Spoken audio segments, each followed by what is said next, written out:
The Chase credit cards that earn ultimate rewards points are probably some of the best credit cards ever, especially when combined together. These cards create an incredible ecosystem that is arguably the absolute best. The fact that you can pool all your points accrued from your premium cards like the Chase Sapphire Reserve with no annual fee cards like the Chase Freedom and the Freedom Unlimited, even business cards like the Chase Ink Preferred and the Chase Ink Cash is absolutely amazing. Let me show you how I finally got this Chase credit card holy grail and how you can easily do it too.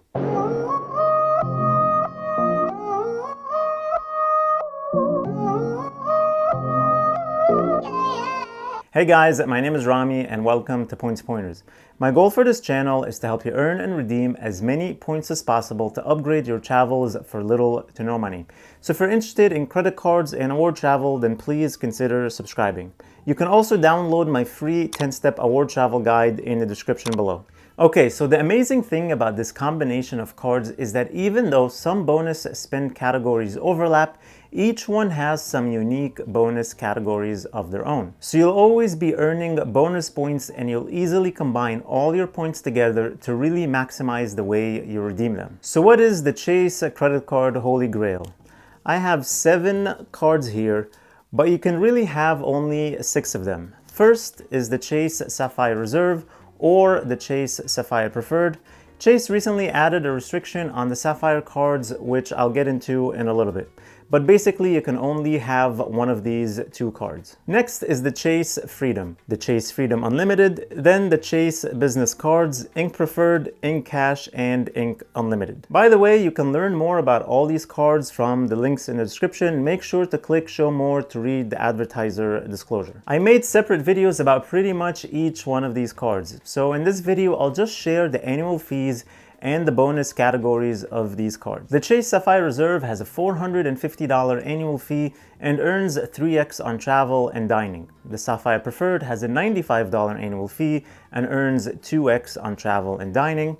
The Ink Business Preferred has a $95 annual fee and earns 3x on the first $150,000 of combined purchases per card member year on travel, shipping purchases, internet, cable, phone services, and advertising purchases made with social media sites and search engines. The Ink Business Cash has no annual fee and earns 5x on the first $25,000 of combined purchases per card member year on office supply stores, internet, cable TV, mobile phones, and landlines. And it also earns 2x points on the first $25,000 of combined purchases per card member year on restaurants and gas stations. The Ink Business Unlimited has no annual fee and earns 1.5x on everything and anything. The Chase Freedom has no annual fee and earns 5x on rotating quarterly categories and up to $1,500 of spend each quarter. Finally, the Chase Freedom Unlimited has no annual fee and earns 1.5x on all purchases. So as you can see, what's even more amazing is that most of the cards in the Chase Holy Grail have no annual fees. So let's say you pick the high-end Holy Grail with the Chase Sapphire Reserve instead of the Chase Sapphire Preferred, which I personally recommend to earn 3x on travel and dining. You'll be paying a total of $545 in annual fees, $450 for the Reserve and $95 for the Ink Business Preferred. That's $5 less in annual fees for 6 amazing credit cards compared to the $550 on the Amex Platinum card. I know, the Amex Platinum is my favorite card. How am I talking bad about it?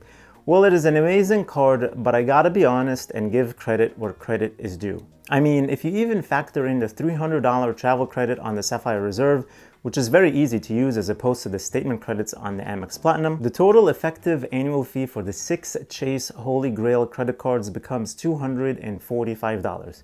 That's just incredible value right there. Now, how can you too get all these cards?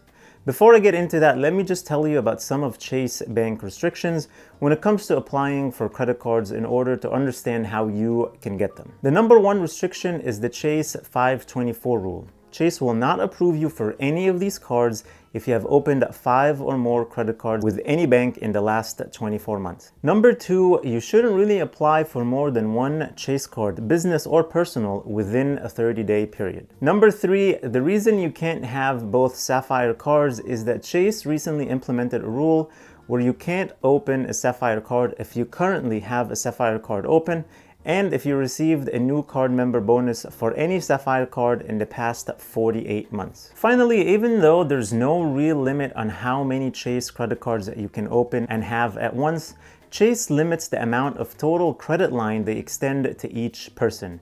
It generally depends on the person's income and some other factors. So sometimes you can get approved for new credit cards by moving credit from an existing credit card. Based on these rules, slow and steady is the way to go in order to get all these cards.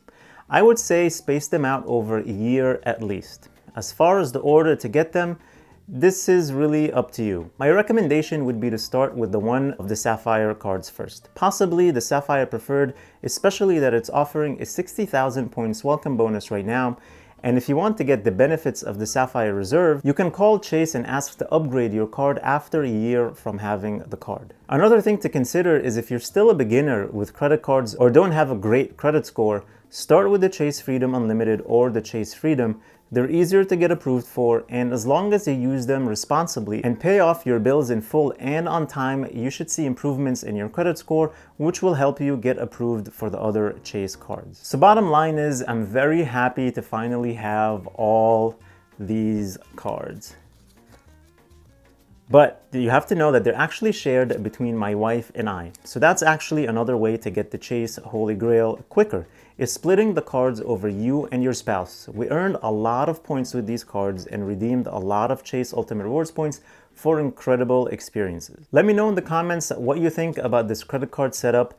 Is this something you're looking to get yourself, or what do you feel about having 6 or 7 Chase credit cards? Thank you guys for watching. If this is your first time here, I would love to have you subscribe, because every week I'm publishing videos that help you earn a ton of credit card points and frequent flyer miles that will enable you to travel the world for little to no money. Sapphire Preferred, Sapphire Reserve,